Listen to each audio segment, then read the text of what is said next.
Le silence qui s'abattit sur la salle à manger fut si lourd que même le tic-tac de l'horloge grand-père sembla s'arrêter. Mes mains tremblaient imperceptiblement autour de mon verre de vin, mais mon regard resta ferme, ancré dans celui de mon mari.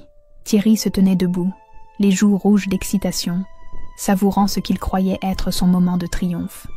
Autour de la table, les visages de sa famille exprimaient un mélange de choc, de curiosité malsaine et, pour certains, de satisfaction mal dissimulée. « Alors, Martine, » continua Thierry avec un sourire mauvais, « tu n'as rien à dire pour ta défense ? 10 ans de mensonges. C'est énorme. Tu ne trouves pas ?» Sa voix portait cette intonation condescendante que je connaissais si bien, celle qu'il utilisait quand il voulait m'humilier devant les autres. Ses parents, sa sœur Nathalie et son mari, ainsi que son frère Marc avec sa nouvelle compagne, tous me fixaient avec des expressions qui oscillaient entre la déception feinte et la jubilation à peine contenue. Je pris une gorgée de vin, laissant le silence s'étirer encore quelques secondes. Thierry avait orchestré cette soirée dans les moindres détails. Le menu raffiné, la table dressée avec notre plus belle vaisselle, l'invitation de toute la famille, sous prétexte de célébrer notre 10e anniversaire de mariage. Mais je savais depuis le début que quelque chose ne tournait pas rond. Les regards en coin, les chuchotements qui s'arrêtaient quand j'entrais dans une pièce, l'attitude étrange de Thierry ces dernières semaines.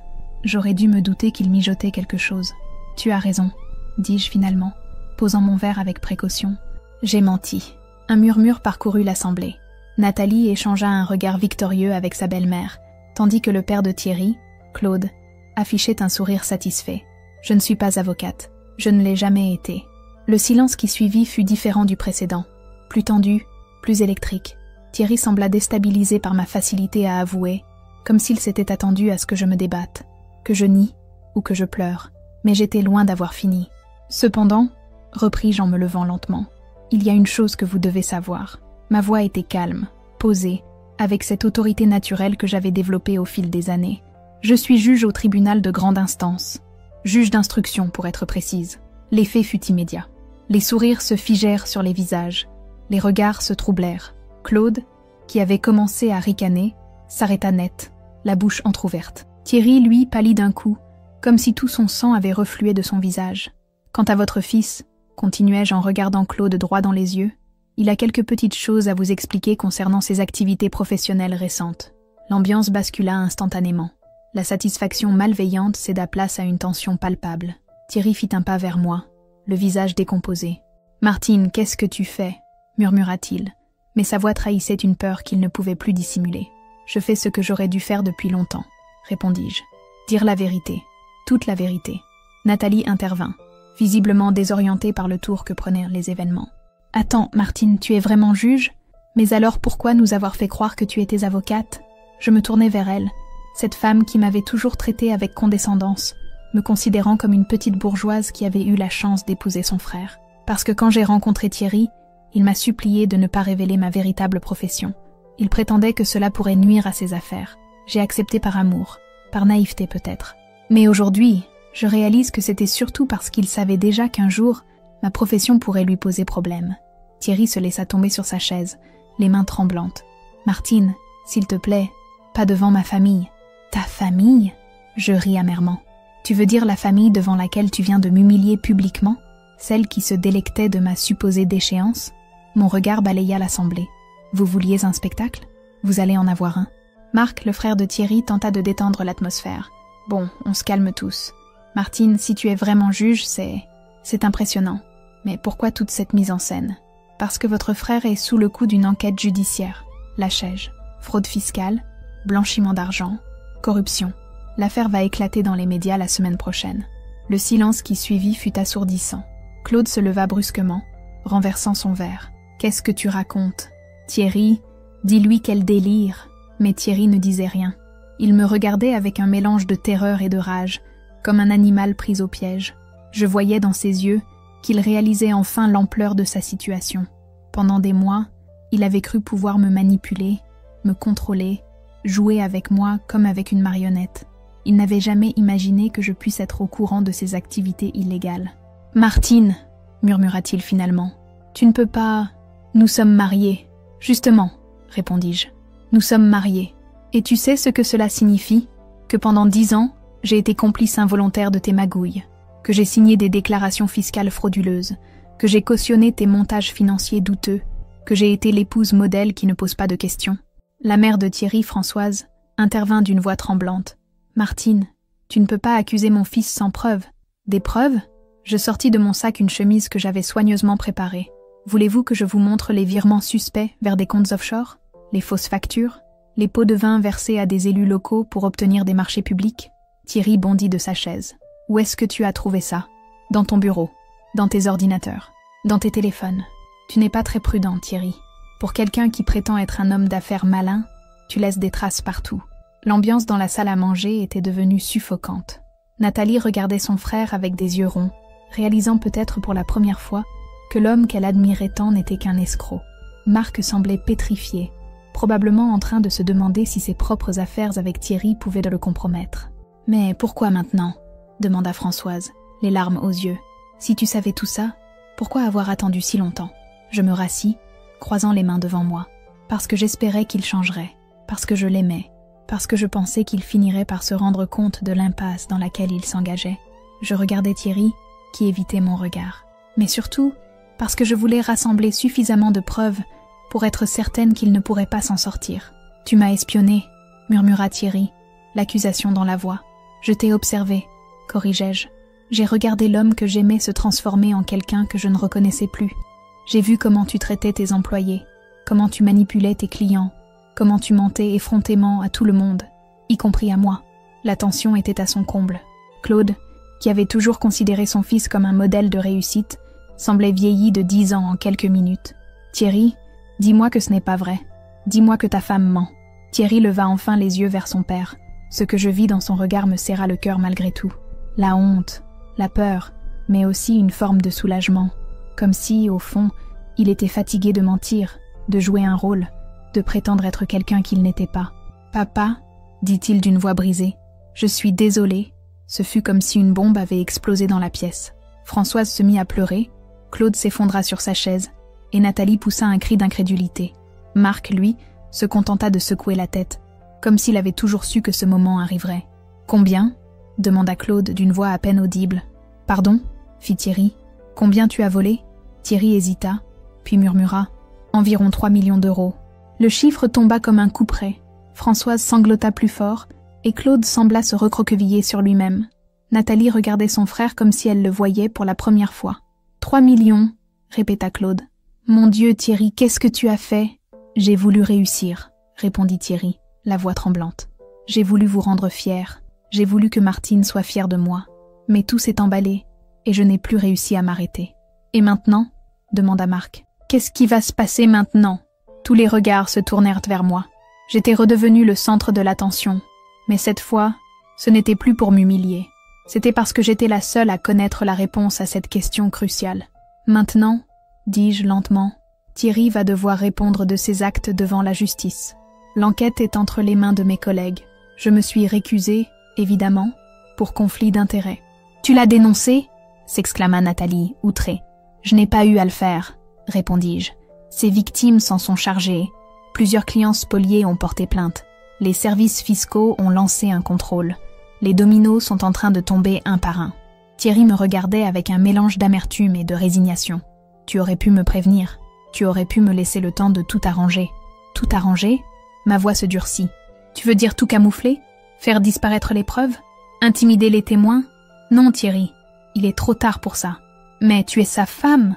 protesta Françoise. « Tu es censé le soutenir. »« J'ai été sa femme, » corrigeai-je. J'ai déposé une demande de divorce ce matin, pour faute grave. Cette révélation acheva de plonger la famille dans la stupeur. Thierry blêmit encore davantage, si c'était possible. « Martine, tu ne peux pas, après tout ce qu'on a vécu ensemble. Après tout ce qu'on a vécu ensemble, tu m'as humiliée publiquement, » répliquai-je. « Tu as voulu faire de moi un objet de moquerie devant ta famille. Tu as voulu me détruire pour te grandir. C'était ta dernière erreur. » Le dîner familial avait pris une tournure que personne n'avait anticipée. Les plats refroidissaient sur la table, le vin avait perdu sa saveur, et l'atmosphère festive avait cédé place à un climat de désastre familial. Mais pour la première fois depuis des mois, je me sentais libérée d'un poids énorme. « Qu'est-ce qu'on va devenir ?» murmura Françoise, s'adressant autant à elle-même qu'aux autres. « Vous allez apprendre à vivre avec la vérité, » répondis-je. « Comme moi, J'ai appris à vivre avec les mensonges. L'horloge grand-père sonna 9 heures, marquant symboliquement la fin d'une époque. Dans quelques jours, cette histoire ferait les gros titres des journaux locaux.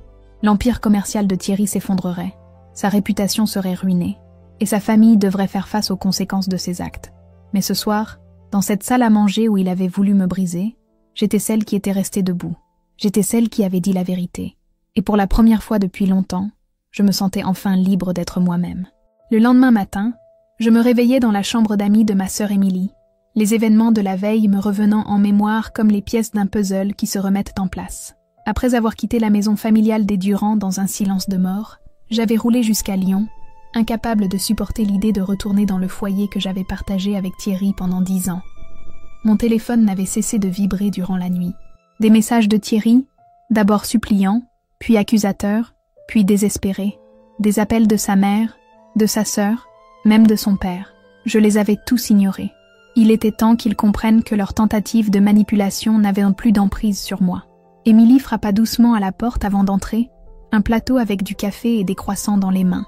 Ma petite sœur avait toujours été mon pilier, la seule à ne jamais avoir été dupe du charme superficiel de Thierry. « Alors, dit-elle en posant le plateau sur la table de chevet, tu as enfin fait le grand saut. »« J'ai fait ce que j'aurais dû faire depuis longtemps, » répondis-je, en me redressant contre les oreillers.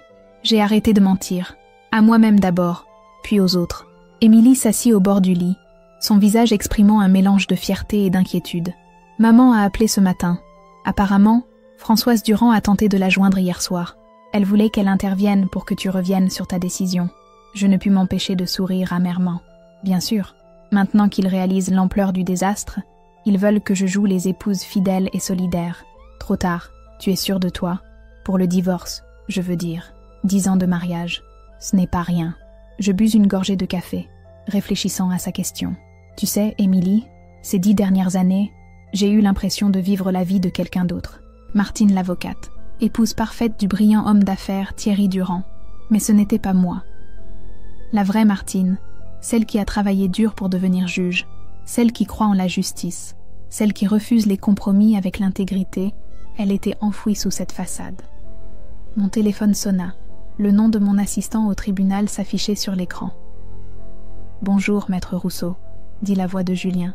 « Je suis désolée de vous déranger, mais il y a une situation délicate au tribunal. Des journalistes sont venus poser des questions sur votre mari. L'affaire commence à faire du bruit. Je fermais les yeux, me préparant à affronter cette nouvelle réalité. Très bien, Julien. Je serai là dans 2 heures. Préparez-moi un communiqué de presse. Nous allons gérer cette situation de front. » Entendu, madame le juge. Ah, et madame, le procureur Martineau souhaite vous voir dès votre arrivée. Après avoir raccroché, je me tournai vers Émilie. Le cirque médiatique commence. Dans quelques heures, tout le monde saura qui je suis vraiment et ce que fait mon mari. Tu as peur? Non, répondis-je avec une certitude qui me surprit moi-même. J'ai peur depuis des années. Peur que les mensonges de Thierry finissent par m'éclabousser. Peur que ma carrière soit compromise. Peur que la vérité éclate au grand jour. Maintenant que c'est fait, je me sens libérée. Je me levai et me dirigeai vers la salle de bain. Il faut que je retourne au tribunal. J'ai des décisions importantes à prendre. Le trajet jusqu'au palais de justice me donna le temps de réfléchir à la stratégie à adopter. En tant que juge, je devais non seulement préserver l'intégrité de l'institution, mais aussi protéger ma propre réputation professionnelle. L'affaire Thierry Durand allait inévitablement susciter des questions sur ma complicité ou ma négligence. Arrivé au tribunal, je fus accueilli par un attroupement de journalistes qui m'attendèrent devant l'entrée principale. Les flashs crépitèrent, les questions fusèrent. « Madame le juge Rousseau, étiez-vous au courant des activités de votre mari? Allez-vous démissionner? Comment expliquez-vous que vous n'ayez rien vu ?»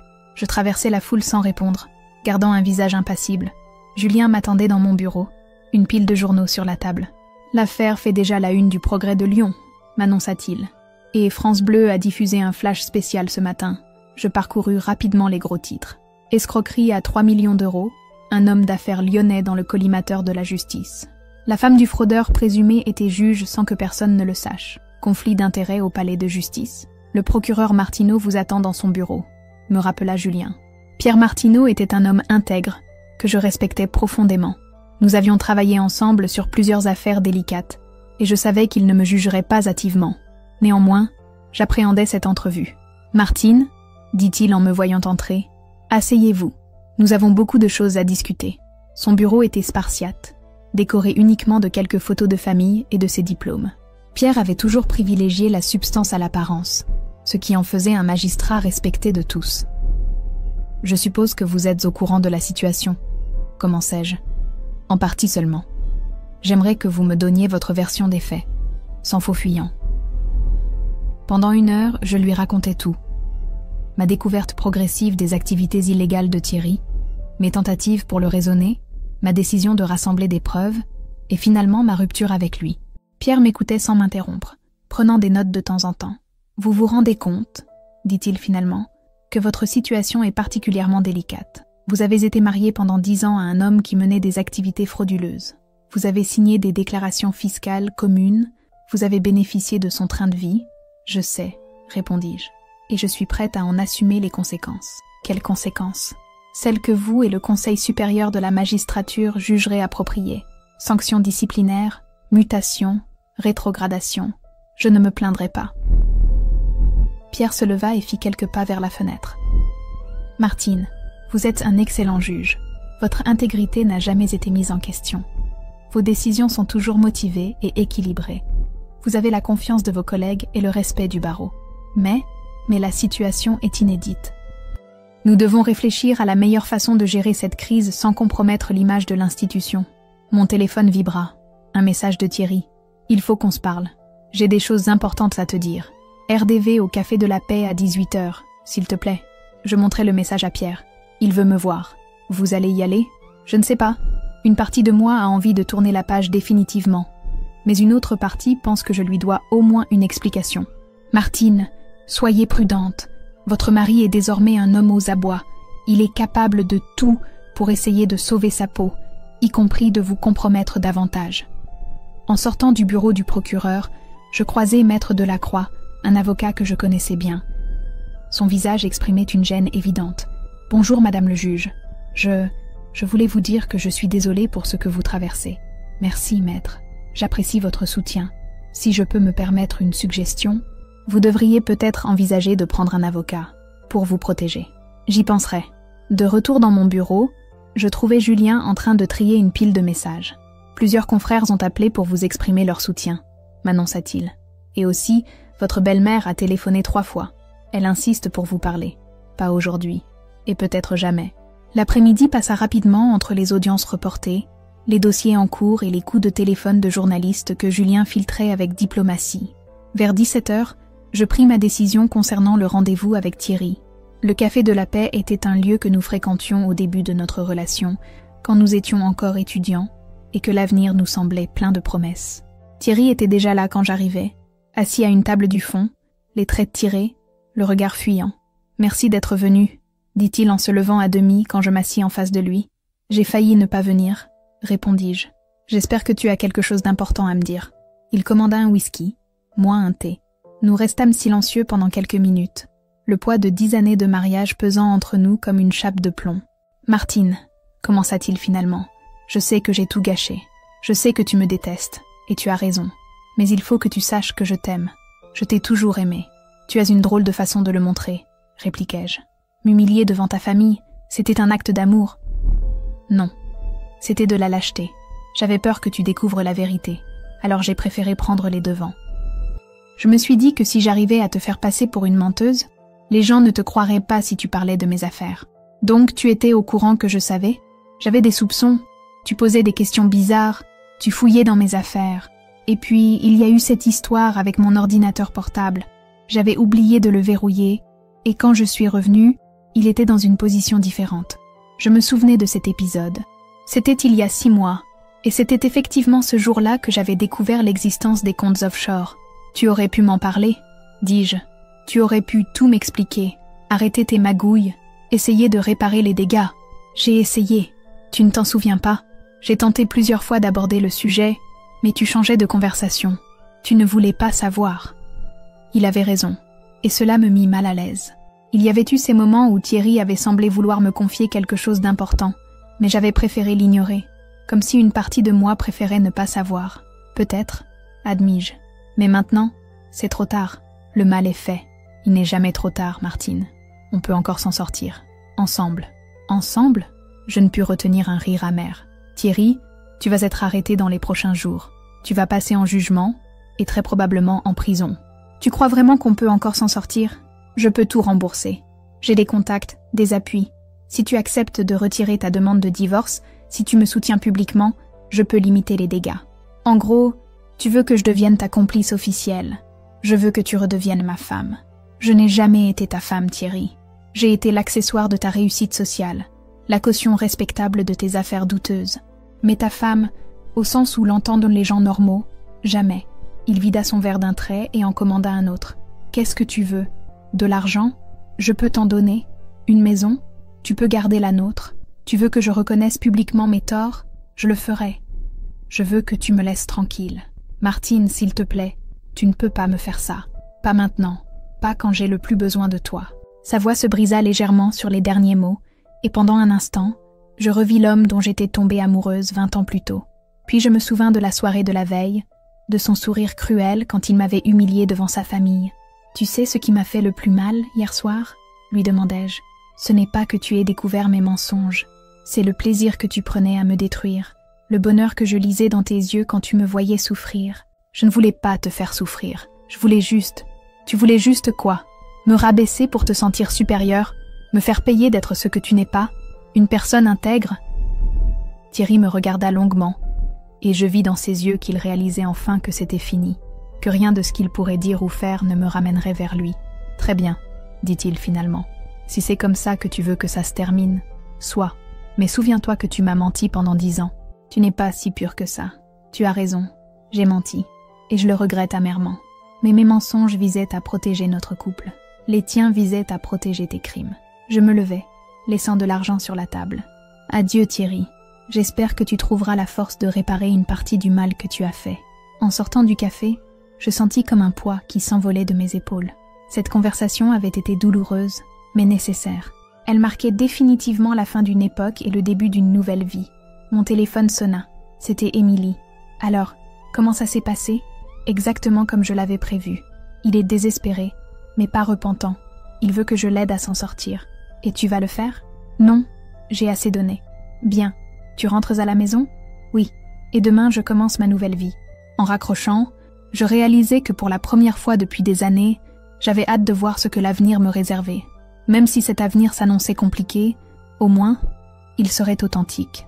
3 semaines après la soirée qui avait changé ma vie, je me trouvais dans le bureau de maître Béatrice Fontaine, l'une des avocates les plus respectées du barreau de Lyon. Pierre Martineau avait insisté pour que je prenne conseil auprès d'elle, et je commençais à comprendre pourquoi. « Madame Rousseau, » dit-elle en feuilletant l'épais dossier constitué sur mon cas, « votre situation est plus complexe que je ne l'avais imaginé au départ. Les enquêteurs ont découvert que plusieurs de vos signatures figurent sur des documents compromettants. » Mon sang se glaça. Quels documents? Des cautionnements bancaires, des actes de société, des contrats immobiliers.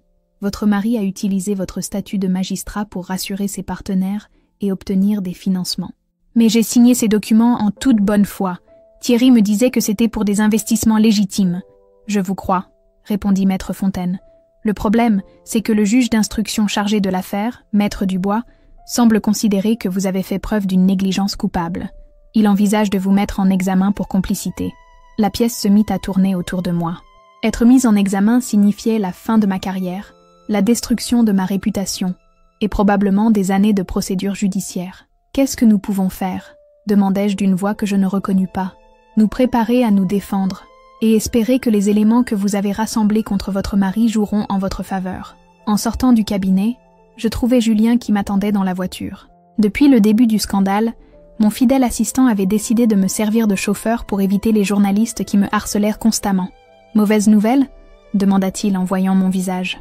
« Catastrophique », répondis-je en me laissant tomber sur le siège passager. « Il se pourrait que je sois bientôt dans le box des accusés plutôt que sur le siège du juge. » Le trajet jusqu'au tribunal se fit dans un silence pesant. J'observais les rues de Lyon défiler derrière la vitre, me demandant combien de temps encore je pourrais les parcourir en femme libre. Au palais de justice, l'atmosphère était tendue. Mes collègues m'évitaient poliment, ne sachant quelle attitude adopter. Certains m'adressaient des sourires compatissants, d'autres détournèrent le regard. Je comprenais leur embarras, mais cette mise à l'écart me pesait énormément. « Madame le juge », m'interpella une voix derrière moi. Je me retournai et vis Maître Delacroix, l'avocat que j'avais croisé quelques semaines plus tôt. « Bonjour, maître. J'ai appris la nouvelle. Pour l'éventuelle mise en examen. Je voulais vous dire que beaucoup d'entre nous ne croient pas une seconde à votre culpabilité. Merci. Votre soutien me touche beaucoup. Écoutez, je ne devrais peut-être pas vous dire ça, mais j'ai des informations qui pourraient vous intéresser. Concernant votre mari, je le regardais avec attention. Quel genre d'informations? Pas ici. Trop de monde. Pouvez-vous passer à mon cabinet cet après-midi? J'acceptai, intrigué par cette proposition. L'après-midi me parut interminable. Les audiences se succédaient, mais j'avais du mal à me concentrer. Mon esprit vagabondait entre l'angoisse de ma situation personnelle et la curiosité concernant ce que Maître Delacroix avait à me révéler. À 17h, je me présentai à son cabinet, un bel immeuble haussmannien, dans le quartier de la Presqu'île. Son assistante me conduisit immédiatement dans son bureau. « Madame Rousseau, merci d'être venue. Ce que j'ai à vous dire est délicat, mais je pense que vous avez le droit de savoir. » Il ouvrit un dossier et en sortit plusieurs documents. J'ai représenté votre mari dans quelques affaires par le passé. Des litiges commerciaux, rien de très important. Mais récemment, il m'a contacté pour me demander de prendre votre défense. Ma défense? Oui. Il prétendait que vous alliez avoir des ennuis à cause de son affaire et qu'il voulait s'assurer que vous soyez bien représenté.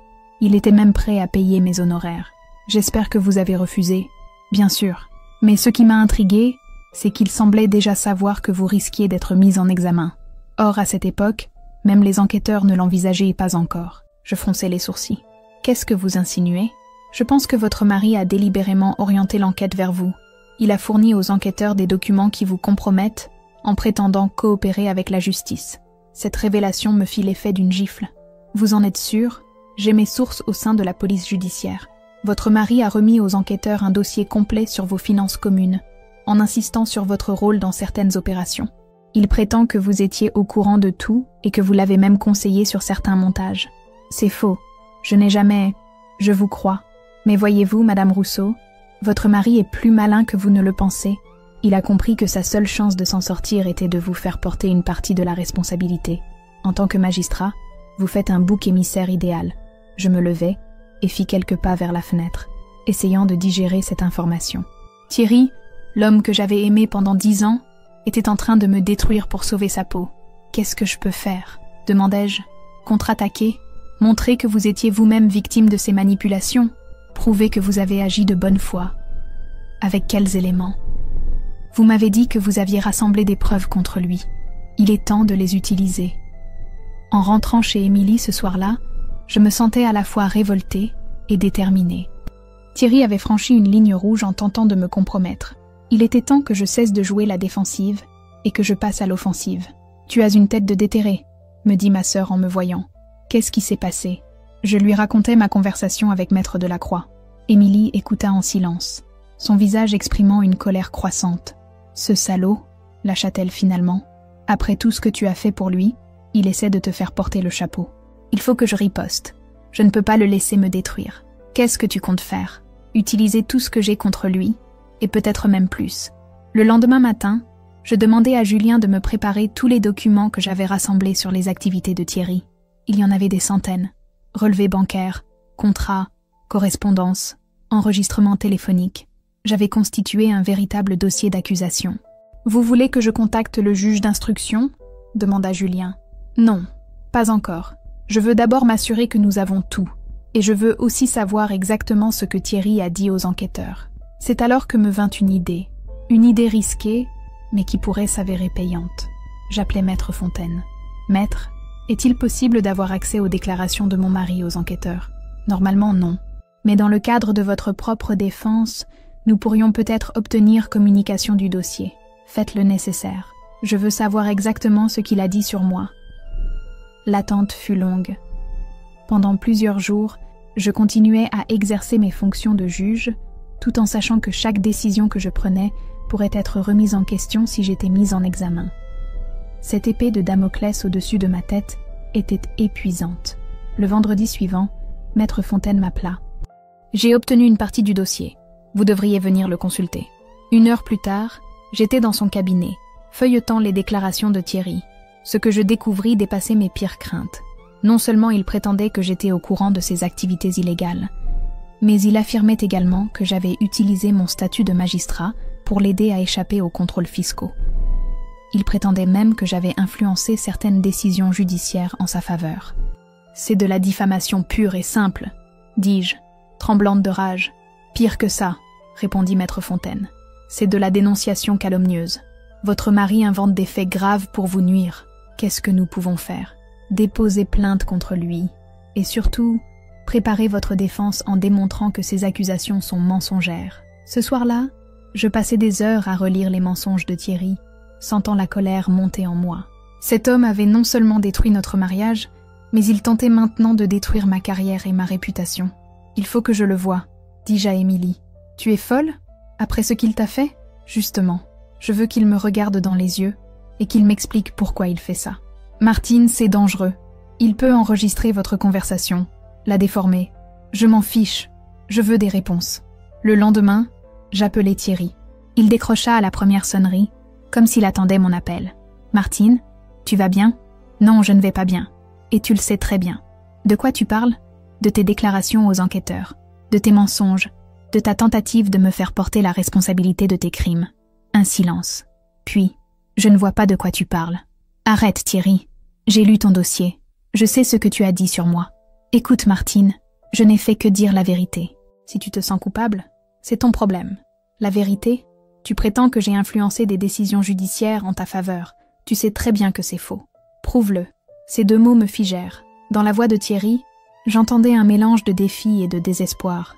Il avait conscience de jouer sa dernière carte, et il était prêt à tout pour s'en sortir. « Très bien, » dis-je finalement. « Tu veux jouer à ce jeu? Parfait. Mais souviens-toi que je connais tous tes secrets, et que contrairement à toi, moi, j'ai des preuves. »« Qu'est-ce que tu veux dire?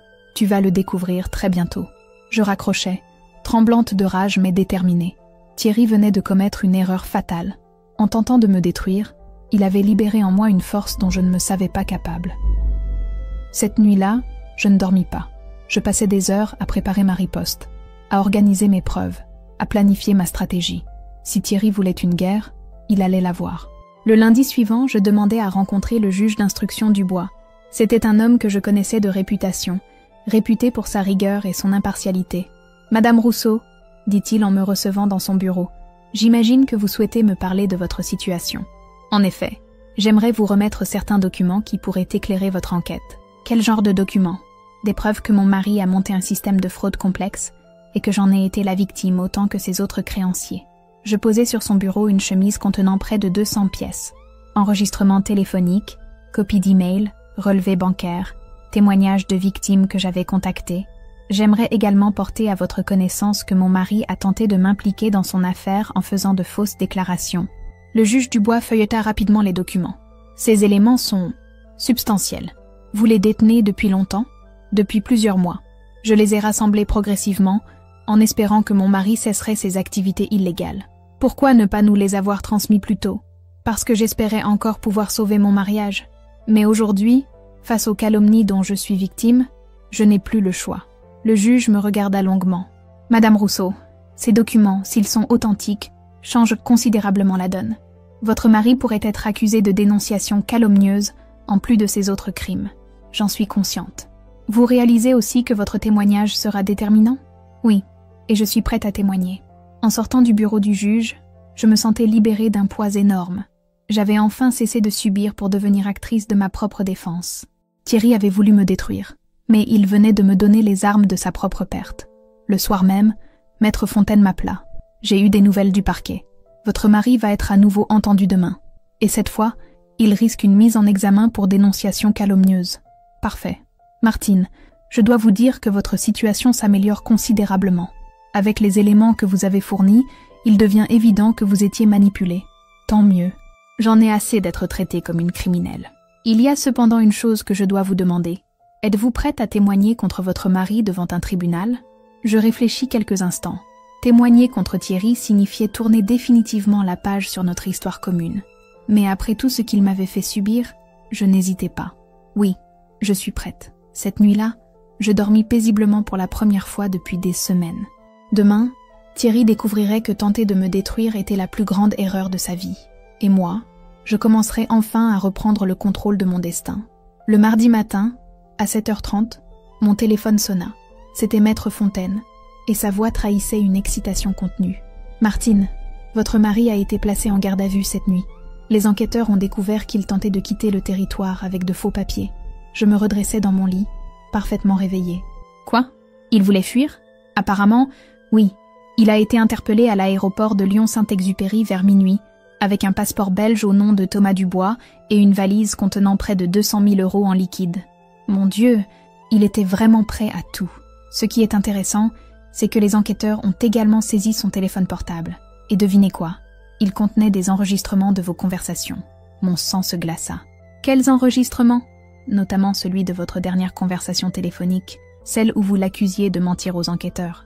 Mais c'est illégal. Il n'avait pas le droit de m'enregistrer. Exactement. Et cela renforce encore nos arguments contre lui. Votre mari s'enfonce de plus en plus. Après avoir raccroché, je restais assise sur mon lit, tentant de digérer ces nouvelles informations. Thierry avait donc prévu de fuir dès que les choses tourneraient mal, me laissant seule face aux accusations. Pire encore, il m'enregistrait en secret, probablement dans l'espoir de trouver des éléments à charge contre moi. Émilie frappa à ma porte et entra avec le plateau du petit déjeuner. « Tu as une tête bizarre. Qu'est-ce qui se passe ?» Je lui racontai l'arrestation de Thierry. Ma sœur écouta en secouant la tête, un mélange de dégoût et d'incrédulité sur le visage. « Finalement, dit-elle, tu as eu de la chance qu'il montre son vrai visage. Imagine s'il avait réussi à te faire condamner avant de s'enfuir. » Je n'arrive pas à croire qu'il en soit arrivé là. L'homme que j'ai épousé n'était pas comme ça. Ou alors, tu ne l'avais jamais vraiment connu. Cette phrase me hanta pendant tout le trajet vers le tribunal. Et si Émilie avait raison? Et si Thierry avait toujours été un manipulateur, et que j'avais été trop naïve pour m'en apercevoir? Au palais, l'ambiance avait changé. Mes collègues me regardaient différemment, avec moins de méfiance et plus de compassion. La nouvelle de la tentative de fuite de Thierry avait fait le tour du tribunal, et beaucoup commençaient à comprendre que j'étais plus une victime qu'une complice. Pierre Martineau m'intercepta dans le couloir. « Martine, j'ai parlé avec le juge Dubois ce matin. Votre situation s'éclaircit de plus en plus. Il semblerait que vous ne soyez plus considéré comme suspect. Vraiment? Les enregistrements trouvés sur le téléphone de votre mari prouvent qu'il vous mentait systématiquement et qu'il tentait de vous manipuler. De plus, sa tentative de fuite plaide largement en votre faveur. Et maintenant? Maintenant, vous allez probablement être entendu comme témoin assisté plutôt que comme mis en examen. C'est un statut beaucoup plus favorable. Cette nouvelle me soulagea énormément, mais je savais que je n'étais pas encore tirée d'affaire. Il restait encore de nombreuses zones d'ombre à éclaircir. L'après-midi, je reçus un appel inattendu. C'était Nathalie, la sœur de Thierry. Sa voix était tremblante, presque suppliante. « Martine, il faut qu'on se parle. J'ai des choses importantes à te dire. Je ne sais pas si c'est une bonne idée, Nathalie. S'il te plaît, c'est au sujet de Thierry et de ce qui s'est vraiment passé ces dernières années. » Intriguée malgré moi, j'acceptais de la rencontrer dans un café discret du centre-ville. Nathalie était déjà là quand j'arrivais, les traits tirés, visiblement rongés par l'angoisse. « Merci d'être venue, » dit-elle en se levant pour m'embrasser maladroitement. « Je sais que tu dois me détester après ce qui s'est passé l'autre soir. Je ne te déteste pas, Nathalie. Je suis juste déçue. Tu as le droit de l'être. On s'est tous comportés comme des imbéciles. » Elle commanda un café d'une main tremblante. « Martine, il faut que tu saches que Thierry nous mentait à nous aussi. » « Comment ça? Il nous racontait que tu avais des problèmes psychologiques, que tu devenais paranoïaque, que tu l'accusais de choses qu'il n'avait pas faites. Il prétendait que tu fouillais dans ses affaires par jalousie maladive. Et vous l'avez cru? Bêtement, oui. Thierry a toujours eu le don de nous manipuler. Depuis qu'on est enfant, il arrive à nous faire croire n'importe quoi. Je réfléchis à cette révélation.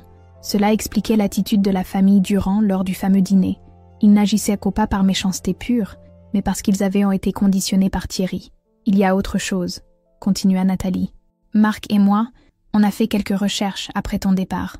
On voulait comprendre ce qui se passait vraiment. Et qu'est-ce que vous avez trouvé? Que Thierry nous mentait sur ses affaires depuis des années. Tu sais qu'il prétendait avoir racheté l'entreprise de BTP de papa? Oui, c'est ce qu'il m'avait dit. C'est faux. L'entreprise a été vendue à un groupe belge. Thierry n'a jamais eu les moyens de la racheter. Mais il a continué à se présenter comme le patron et il encaissait des commissions sur les contrats. Il escroquait même sa propre famille. Apparemment, papa a découvert ça hier. Il était effondré. Je commençais à réaliser l'ampleur des mensonges de Thierry. Il n'avait pas seulement trompé ses clients et ses partenaires d'affaires, il avait également dupé sa propre famille. Nathalie, pourquoi tu me dis tout ça? Parce que je me sens coupable. On t'a jugé sans te connaître vraiment. On a cru Thierry aveuglément. Et on s'est comporté de façon méprisable avec toi. Et maintenant, on veut réparer. Si tu as besoin de témoins pour prouver que Thierry te mentait, on est prêt à témoigner. Cette proposition m'émut plus que je ne l'aurais cru. Merci Nathalie, ça compte beaucoup pour moi. Il y a autre chose. Maman voudrait te voir. Elle est rongée par la culpabilité. Je ne sais pas si je suis prête. Je comprends. Mais elle a des choses à te dire.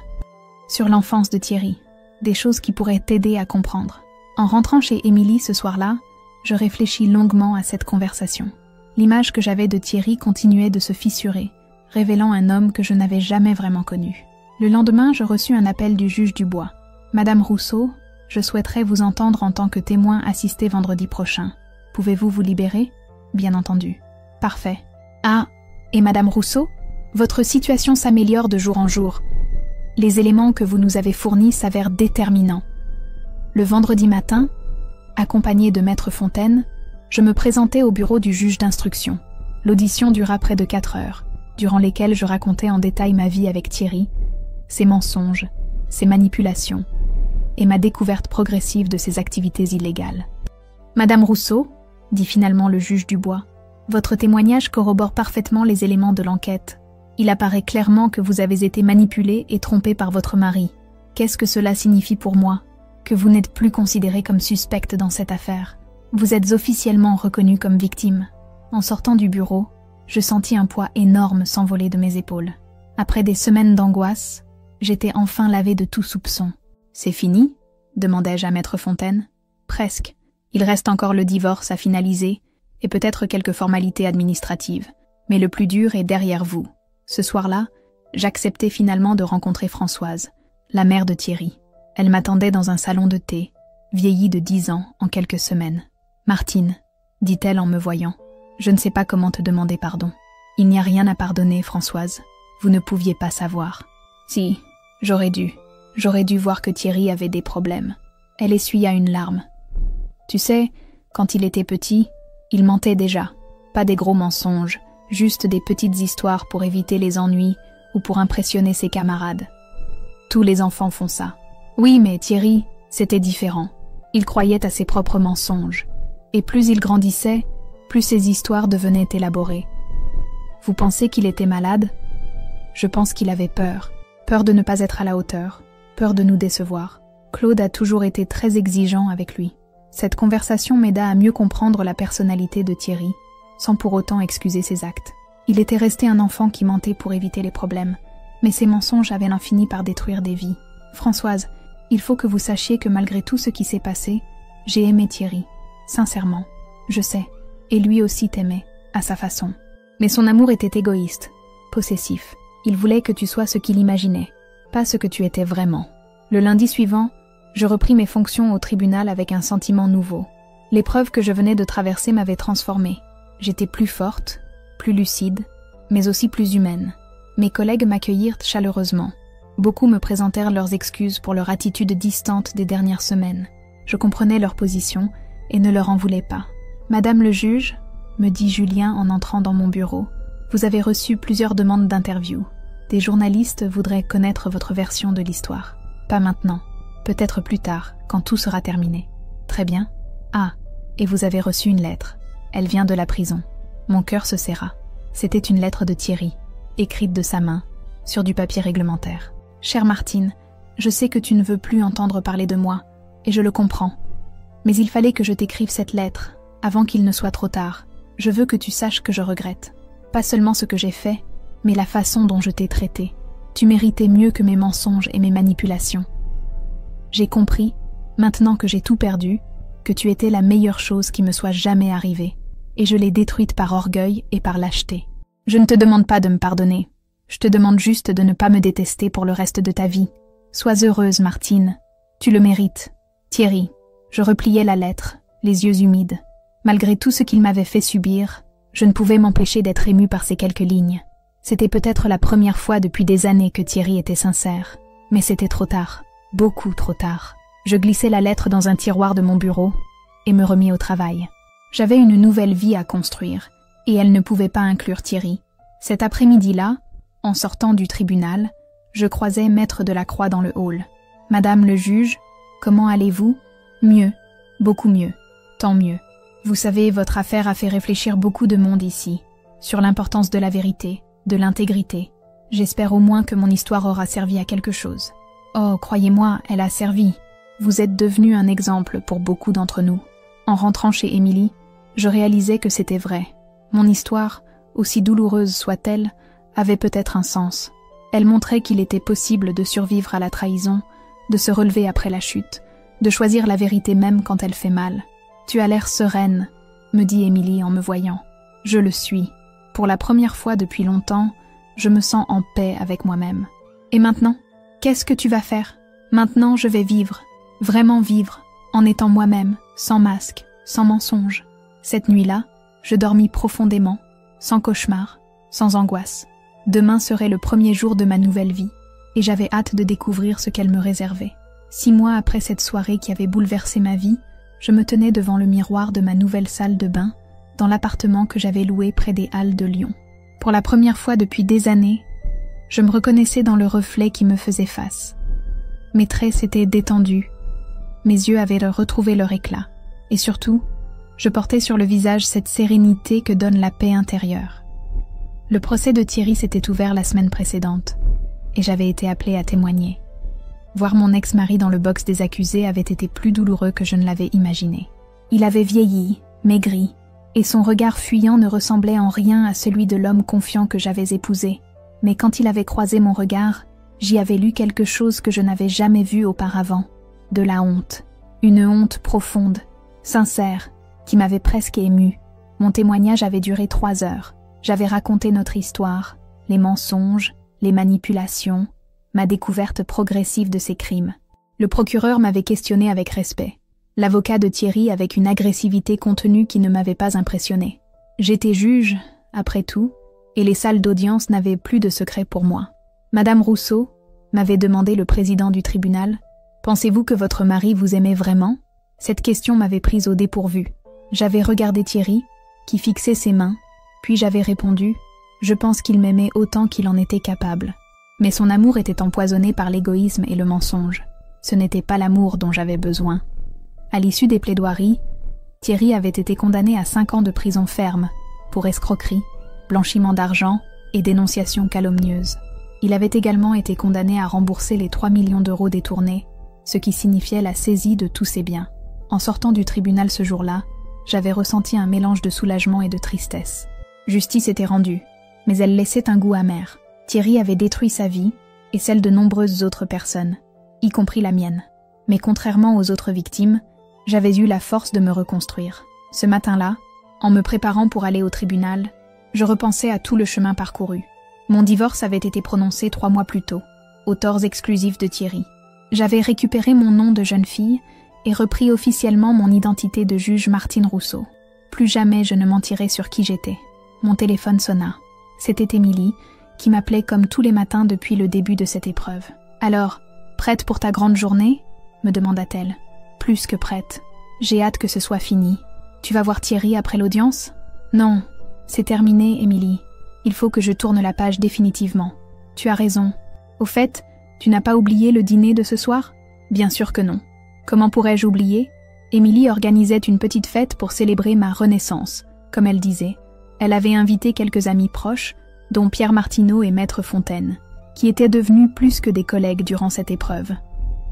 En arrivant au palais, je fus surprise de voir Nathalie qui m'attendait devant l'entrée. Nous nous voyions régulièrement depuis nos retrouvailles, et elle était devenue une amie précieuse. Sa famille avait également traversé une crise terrible après les révélations sur Thierry.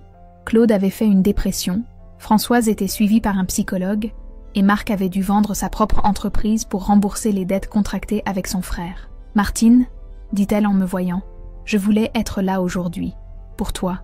Merci Nathalie. Ça me touche beaucoup. Tu sais, toute la famille regrette ce qui s'est passé. On a été aveugles. N'en parlons plus. Ce qui compte, c'est qu'on se soit retrouvés. Oui, et je voulais te dire, Thierry m'a demandé de te transmettre un message. Je me raidis légèrement. Quel message ? Il voulait que tu saches qu'il ne t'en veut pas, qu'il comprend pourquoi tu as témoigné contre lui, et qu'il espère que tu seras heureuse. Ces mots me touchèrent plus que je ne l'aurais voulu. Malgré tout ce qu'il m'avait fait subir, une partie de moi gardait encore de l'affection pour l'homme que Thierry avait été au début de notre histoire. Merci de me l'avoir dit, répondis-je simplement. L'audience de mise en liberté conditionnelle de Thierry se déroula rapidement. Après 18 mois de détention provisoire, son avocat demandait sa remise en liberté sous contrôle judiciaire. Le procureur s'y opposait, arguant des risques de fuite, compte tenu de sa précédente tentative. Je n'assistais pas au débat, mais j'appris plus tard que sa demande avait été rejetée. Thierry purgerait l'intégralité de sa peine. En sortant du tribunal, je me dirigeais vers le café où j'avais rendez-vous avec Maître Fontaine pour faire le point sur les dernières formalités administratives. « Martine, me dit-elle en me voyant, vous avez l'air radieuse. Cette épreuve vous a transformée. En mieux, j'espère. Assurément, vous êtes plus forte, plus confiante. Et surtout, vous êtes redevenue vous-même. C'est vrai, pour la première fois depuis des années, je me sens en harmonie avec moi-même. Et côté cœur, vous avez envie de refaire votre vie? Cette question me fit sourire. Un jour peut-être, mais pas maintenant. J'ai besoin de temps pour réapprendre à être seule, à être moi-même sans référence à quelqu'un d'autre. C'est sage, mais ne fermez pas votre cœur définitivement. Tous les hommes ne sont pas comme Thierry, je sais. Et d'ailleurs, je m'interrompis, gênée de ce que j'allais dire. D'ailleurs, il y a quelqu'un, enfin, quelqu'un qui me plaît, un collègue du tribunal de Grenoble. On se connaît depuis des années, et récemment, on a commencé à correspondre. Et rien pour le moment. On prend notre temps. On apprend à se connaître vraiment, sans masque, sans mensonge. Comment s'appelle-t-il? Olivier. Olivier Martinet. C'est un juge comme moi, spécialisé dans les affaires familiales. Il connaît votre histoire? Bien sûr, je lui ai tout raconté dès le début. Plus jamais je ne mentirai sur qui je suis. En rentrant chez moi, je trouvai une lettre dans ma boîte aux lettres. L'adresse de l'expéditeur me fit sursauter. C'était la prison où était détenu Thierry, mais l'écriture n'était pas la sienne. J'ouvris l'enveloppe avec appréhension. La lettre était signée de son codétenu, un certain Philippe Moreau. « Madame, je me permets de vous écrire, car Thierry Durand, avec qui je partage une cellule, m'a raconté votre histoire. Je voulais vous dire que votre mari est un homme brisé. Il regrette sincèrement ce qu'il vous a fait subir. Il passe ses journées à lire et à réfléchir. Il suit une thérapie avec le psychologue de la prison et semble avoir pris conscience de la gravité de ses actes. Je ne vous écris pas pour plaider sa cause, mais pour vous dire qu'il a changé. La prison l'a cassé, mais elle l'a aussi aidé à voir clair en lui. Il parle souvent de vous avec beaucoup de respect et d'affection. Je pense qu'il vous aimait vraiment, à sa façon, même si cette façon était mauvaise. Respectueusement, Philippe Moreau. Cette lettre me troubla profondément. Une partie de moi était émue d'apprendre que Thierry avait changé, qu'il regrettait ses actes, mais une autre partie restait méfiante. Thierry était un maître manipulateur, capable de donner le change même en prison. Je décidai de ne pas répondre à cette lettre et de la classer dans le tiroir où je gardais tous les souvenirs de cette période sombre de ma vie. Le soir, chez Émilie, l'ambiance était joyeuse. Pierre Martineau était venu avec sa femme, Maître Fontaine avec son mari et quelques autres amis proches. On fêtait ma résurrection, comme l'avait appelée Émilie dans son invitation. « Un toast », déclara Pierre en levant son verre, « à Martine, qui nous a montré qu'on peut survivre à tout et se reconstruire plus fort. »« À Martine », reprirent les autres en chœur. « Merci », dis-je, ému. « Merci à tous de m'avoir soutenu dans cette épreuve. Sans vous, je n'y serais jamais arrivée. »« Si », me contredit Émilie, « tu y serais arrivée quand même, parce que tu es forte. Tu l'as toujours été, même si tu l'avais oublié. » Vers minuit, après le départ des invités, Émilie et moi nous retrouvâmes seuls dans son salon, buvant une tisane en évoquant la soirée. « Tu es heureuse ?»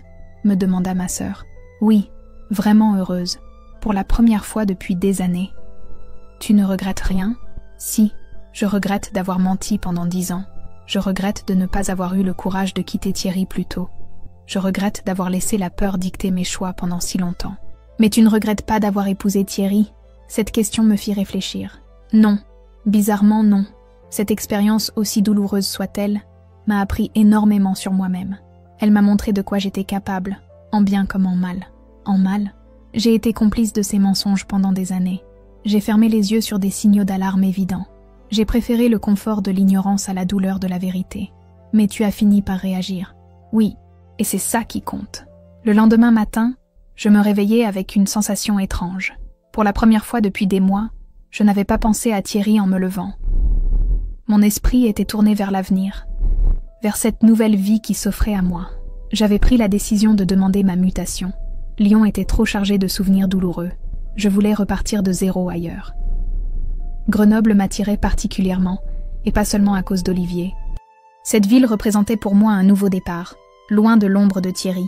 En arrivant au tribunal, je trouvais Julien qui m'attendait avec un sourire mystérieux. « Madame le juge, vous avez reçu une proposition intéressante. » « Laquelle ? » ?»« Le ministère de la Justice vous propose un poste à la Cour d'appel de Grenoble, vice-présidente chargée des affaires civiles. » Mon cœur fit un bond. C'était exactement ce que j'espérais, et même plus. Une promotion dans la ville où je voulais vivre. C'est sérieux ? Tout à fait. Apparemment, votre gestion de votre propre affaire a impressionné la hiérarchie. Ils voient en vous un magistrat intègre et courageux. Je pris le dossier que me tendait Julien et le parcourus rapidement. Le poste était prestigieux, la rémunération excellente, et surtout, il représentait une reconnaissance de mes compétences professionnelles. « Qu'est-ce que vous allez répondre ?» demanda Julien. « Oui, sans hésitation. » Cet après-midi-là, j'appelai Olivier pour lui annoncer la nouvelle. Sa joie fut communicative. « Martine, c'est fantastique. Nous allons pouvoir nous voir plus souvent. » « Oui, et découvrir si ce qui naît entre nous a un avenir. J'en suis convaincue. Tu sais, Martine, j'admire énormément le courage dont tu as fait preuve ces derniers mois. Merci. Mais maintenant, j'ai envie d'oublier tout ça et de me concentrer sur l'avenir. Notre avenir ? Peut-être, si tu le veux. Je ne veux rien d'autre. Ce soir-là, j'appelai Nathalie pour lui annoncer mon départ. Elle fut triste, mais elle comprenait ma décision. « Tu vas me manquer ?» me dit-elle. « Tu es devenue comme une sœur pour moi. Toi aussi, tu vas me manquer. Mais Grenoble n'est pas au bout du monde. On se verra. Et pour Thierry, tu ne veux vraiment pas le voir avant de partir ?» Cette question me fit hésiter. Une partie de moi avait envie de voir Thierry une dernière fois, de lui dire au revoir, de clore définitivement ce chapitre de ma vie. Mais une autre partie savait que ce serait une erreur. « Non, Nathalie, c'est mieux comme ça. Dis-lui juste que je lui souhaite de trouver la paix. » 2 semaines plus tard, je chargeai mes affaires dans un camion de déménagement. Mon nouvel appartement à Grenoble m'attendait, ainsi que ma nouvelle vie. Émilie m'accompagna jusqu'à la sortie de Lyon. Nous pleurions toutes les deux, mais c'étaient des larmes de joie autant que de tristesse. « Tu vas me donner des nouvelles ?» me demanda-t-elle. « Tous les jours si tu veux. Et promets-moi d'être heureuse. » « Je te le promets. » La route vers Grenoble fut magnifique. Le paysage défilait sous un soleil radieux, et j'avais l'impression de laisser derrière moi toutes les ombres du passé. En arrivant dans ma nouvelle ville, je me sentis immédiatement chez moi. L'air était plus pur, les montagnes apportaient une sérénité que je n'avais jamais ressentie à Lyon. Olivier m'attendait devant mon immeuble, avec un bouquet de fleurs et un sourire qui me fit fondre le cœur. « Bienvenue chez toi », me dit-il en m'embrassant tendrement. « Merci, je me sens vraiment chez moi. » « Tu veux visiter ton appartement ou tu préfères qu'on aille dîner d'abord ? » « D'abord l'appartement. Je veux voir ma nouvelle vie. » L'appartement était parfait. Lumineux, moderne, avec une vue splendide sur les montagnes. En me tenant à la fenêtre du salon, je sentis une paix profonde m'envahir. « Tu es heureuse ?» me demanda Olivier, debout derrière moi. Plus que je ne l'ai jamais été. Moi aussi, il me prit dans ses bras, et pour la première fois depuis des années, je me sentis totalement en sécurité, totalement aimée pour ce que j'étais vraiment. « Olivier ? Oui, merci de m'aimer tel que je suis, sans masque, sans mensonge. C'est comme ça que l'amour doit être, Martine. Vrai, sincère, sans condition. » Ce soir-là, nous dînâmes dans un petit restaurant au pied des montagnes. En regardant les étoiles qui commençaient à apparaître dans le ciel, je repensais à cette soirée, il y a moins d'1 an, où ma vie avait basculé. Si on m'avait dit à ce moment-là que cette humiliation publique serait en réalité le début de ma libération, je ne l'aurais pas cru. Mais c'était pourtant la vérité. En voulant me détruire, Thierry m'avait en fait libérée. Il m'avait forcé à révéler qui j'étais vraiment, à assumer ma véritable identité, à choisir l'authenticité plutôt que le mensonge. « À quoi tu penses ?» me demanda Olivier. « À tout le chemin parcouru, à toutes les leçons apprises. Et quelles sont ces leçons ? Que la vérité, même douloureuse, vaut toujours mieux que le mensonge, que l'intégrité est plus précieuse que le confort, et que parfois, il faut perdre sa vie pour la retrouver. » Sage conclusion. Et toi, qu'est-ce que tu retiens de mon histoire ? Que tu es la femme la plus courageuse que je connaisse, et que j'ai beaucoup de chance de t'avoir dans ma vie. En rentrant dans mon appartement ce soir-là, je trouvais un message sur mon répondeur. C'était Françoise, la mère de Thierry. « Martine, ma chérie, je voulais te souhaiter bonne chance pour ta nouvelle vie. Tu nous manques déjà.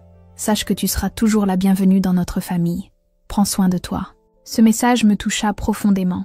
Malgré tout ce qui s'était passé, j'avais gardé une place dans le cœur de cette famille que j'avais appris à aimer. Avant de me coucher, j'écrivis dans mon journal une habitude que j'avais prise depuis le début de cette épreuve. Aujourd'hui marque vraiment le début de ma nouvelle vie. Je suis enfin celle que j'ai toujours voulu être. Martine Rousseau, juge intègre, femme libre, capable d'aimer et d'être aimée pour ce qu'elle est vraiment. Il m'aura fallu traverser l'enfer pour découvrir qui j'étais vraiment. Mais aujourd'hui, je peux dire que ça en valait la peine. Thierry fait partie de mon passé. Il m'a appris ce que je ne voulais plus jamais vivre. Olivier fait partie de mon présent, et j'espère, de mon avenir. Il m'apprend ce que peut être le vrai amour.